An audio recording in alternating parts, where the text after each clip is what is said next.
All right. Hopefully y'all can hear me because I got the air conditioning going on. I just got back in the house. I went to the movies. Today's Monday, and Monday is usually my day off of the week, um, where I get to go off and do something, not necessarily off, but I get to go do something creative. And today, I went to the movies. I live in Playa del Carmen, Mexico, and there is a movie theater in one of the malls here that I went to. Um, it's a really nice mall, and the movie theater is super, super air conditioned. So on a super hot day like it was today, um, it's just nice to be able to go inside and get a break, to get a break from the heat in a place that's not my apartment. Um, so I did that, and I went to go. There's a point to the reason why I'm talking to you about this. My hair is kind of sticking out all over the place because I started to pull out the bobby pins in my twists. So if my hair starts sticking out, you know why. But anyway, I went to the movies. I went to go see the movie The Invitation. I had absolutely no idea what the hell that movie was about. I just know that I read online that people said it was a great movie. It was starring Penelope Cruz and some other folks that I have seen before, but I don't know their names. I only know Penelope Cruz. And living in a Spanish speaking country, um, I think that's part of the reason why that particular movie is being shown here in Mexico. Who's Spanish? I don't. Is she from Spain? I don't know if she's from Spain or Mexico, or where Penelope Cruz is from, or someplace else that is Spanish speaking. Such a great movie. And I loved it. I literally had no idea what the hell this movie was about. But I'll give you just a general gist without giving it away because I really would like for people to go and see the movie. The Invitation is about a couple. It literally takes place in one apartment. Um, a couple, they've been married a good, I don't know, 20 some 20, maybe 20, 30 years. Um, they have a 12-year-old kid. We never see the kid in the movie. She's referred to. She's 12 years old. And this particular couple is having all of the problems. They can't, they're, all they do is bicker. All they do is bicker. If you've ever been in a bad relationship, you know what I'm talking about. That couple that really nobody wants to be around because all they do is bicker. They bicker, bicker, bicker. Um, and they both, the way that they go at each other is in a way where they're putting each other down. And then, one is very, self-sacrificing. And then the other one is like, I've, given up my whole life to be here with you. And then the other one is like, um, the kid is 12. I'm gonna miss her. I'm gonna miss her when she's gone away to college. And, the other one's like, she's still got time and she'll be there in 6 years. And she's already thinking about the fact that she's going to be alone in this particular relationship in another 6 years, and she doesn't really know what to do about that. One has like a little music room that they don't really touch. He's sort of given up on his music career uh, for the sake of being, I guess, the music career didn't really work out, and so he kind of settles for a career as a music teacher. The other one, she is, I believe she was a photographer. Um, and she was, a brilliant photographer. At some point, she gives up on the photography to go and live a life with this man. And of course, when they met, they were two artists and they loved each other. Um, they loved each other, and the things that they loved about one another during their relationship, they eventually give up. Which again, I think if you've ever been in a bad relationship, you understand exactly what it is that I'm talking about. Um, and along the way, they meet their neighbor couple who offers them an invitation. This is why it's called the invitation. It does involve sex. It doesn't really this is not a sex movie, but the invitation does involve sex. Um, but and of course, when people are introduced to uh, sex, it brings about a new, it brings up new desires in the person. And it brings up this whole discussion about what it is that they've missed and what they're not getting in their relationship, and really how they've abandoned themselves. And it's this whole, at least for me, what I got out of it was just this whole discussion of, all of us are really responsible for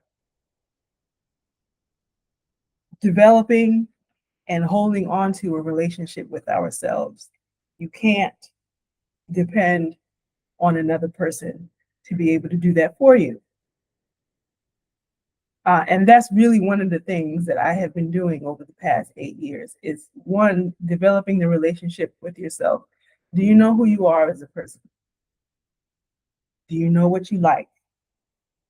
Are there parts of you that you have let go as a result of life, as a result of obligations, as a result of illness, as a result of taking the job because you needed to go and be responsible? Did you get stuck with kids that you thought, you were going to be raising together with somebody else, and the other person ditched you? Um, there's a part in life where at some point, for many of us, life kind of breaks your heart, and you sort of sit there in that depression and you never get out of it. Some people never get out of it. I can say some things, but I'm not. They never learn to get out of the depression. And they look around and they blame their children, they blame the job, they blame their spouse, they blame God, they blame their poverty, they blame their upbringing, their parents, whatever. It's everything except for them. And it's not that those things may not contribute to whatever the state of your particular life is in, but you've got to learn how to start to point the finger towards yourself. That's really important.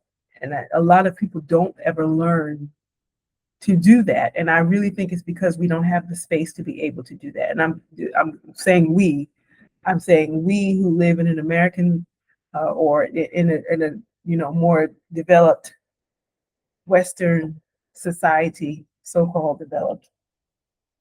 I question that word developed all the time.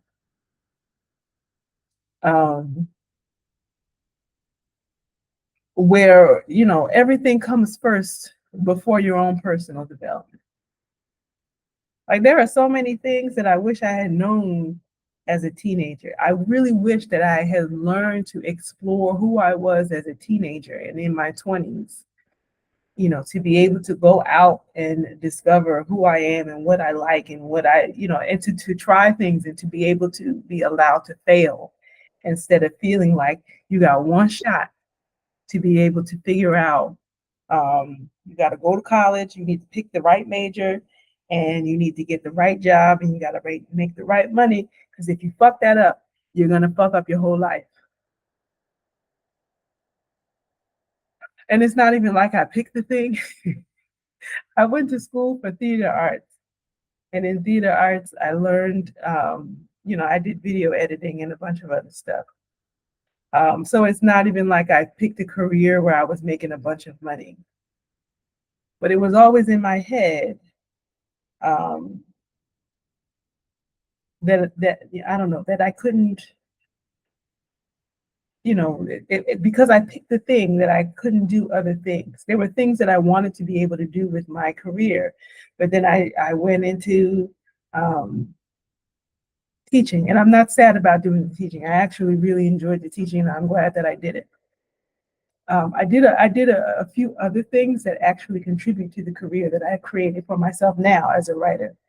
It's given me something to actually write about as a writer. And so this movie, The Invitation, The Invitation, actually, um, just sort of brought that to light for me. I left. Um, oh God, I left feeling like I had won, like I'm winning in life. Like in my travels, and even in speaking to some people in my family, sometimes people look at me, um like my life has not worked out. That because I'm a 49-year-old woman, and I'm alone,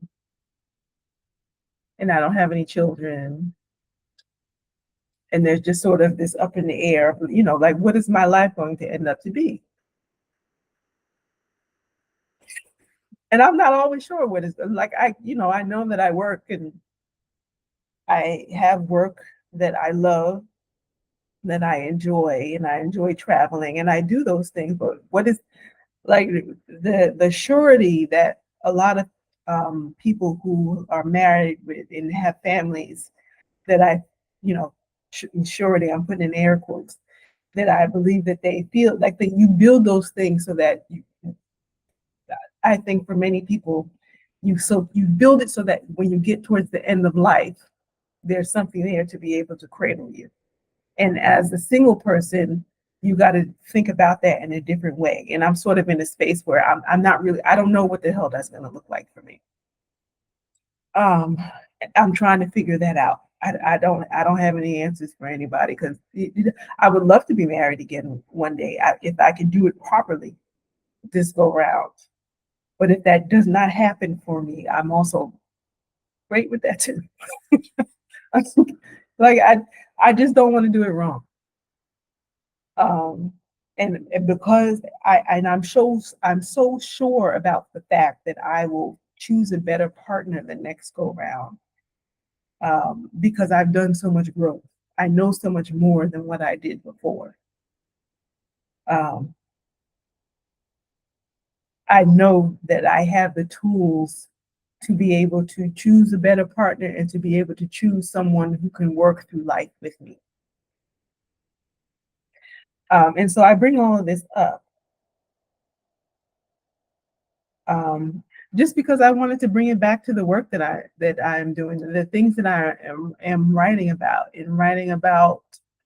um, writing about my own personal memories, in hopes that it will support other people in writing about the memories that they have of their friends and family, and things that worked out, things that didn't work out, and to be able to get themselves to a point where they can process in their head what it is that they have experienced, so that you can move on to the next best thing that's waiting for you. A lot of people are so stuck. I really, I felt so stuck. Like in my 30s, I felt really stuck. Like, what the hell? Like, I felt like I was living the same year over and over with the same people, the same job, the same stuff coming up in the relationship, and nothing was changing because I wasn't changing. And it always comes down to that. Writing is such a great way for you to be able to, to privately. We're not talking about blowing up your whole life. We're just talking about sitting down and just starting the thinking process of where you are, what are the memories of who you used to be, what did you leave behind, and how do you feel about that? And nobody needs to know about it but you. Nobody matters in that process but you. It's a deeply selfish process that I think everybody needs. And so that's really what I do on my Substack. I have a Substack, which is a weekly newsletter. I'm actually working on it, right? The one that I need to put out for this week. And basically, I share stories, life stories, my stories, stuff, from my travels. And I share, small bits and pieces of my life. And then I ask questions of you in return so that you can sit down and also write out the bits and pieces of your life that are just sort of hanging, things that you haven't really asked yourself before. I don't do the cheap mamby-pamsy, tell us about your favorite color type journaling. I do real in-depth, grown up, but you get big girl pants on type questions. And at first, it may seem simple, but these are questions that actually sit with you. So you might, if you get the prompt on, I think you'll probably get it on Tuesday. If you get the prompt on Tuesday, you'll answer it one day. That prompt is going to stick with you throughout the rest of the week, and you're going to find that there's depths and layers to that answer that you didn't actually think about. And, I give you space to be able to share if there's a part of your answers that you would like to be able to share. But you don't have to, you don't have to. You can just say, hi, this is a great prompt. You can give a summary of what you think or what it brought up for you, any sort of thing. You can also just say hello. I like that too. So what else? Oh yeah. So that's what I offer in my Substack. And the movie that I watched, The Invitation, again, it's a great movie. I think that you should see it.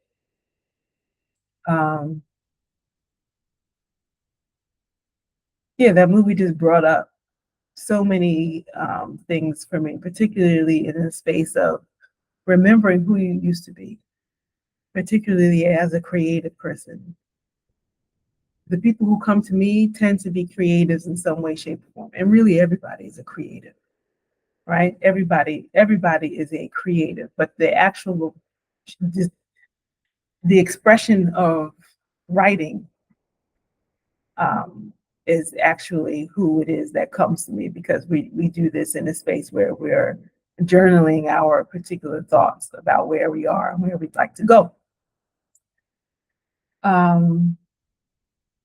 So yeah, that was one of all of these that I really wanted to express.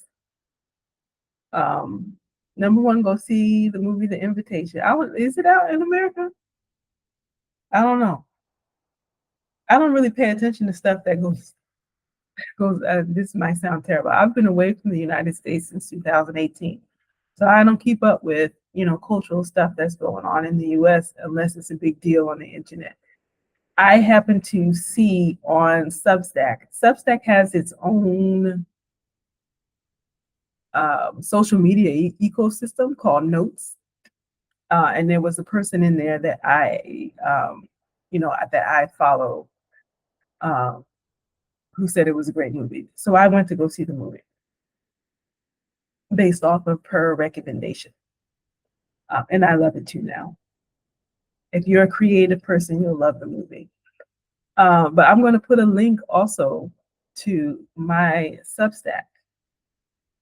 If you are a woman in midlife who enjoys writing, if you're trying to get back in touch with the creative person that you may have left behind years ago, Or if you're like in a transition and you want to be able to write your way through the transition, then I invite you to join my Substack. I really think that you would enjoy it.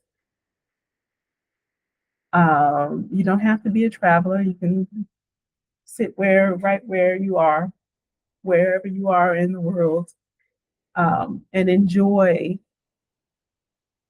the prompts that I share with you. The questions that I'm asking.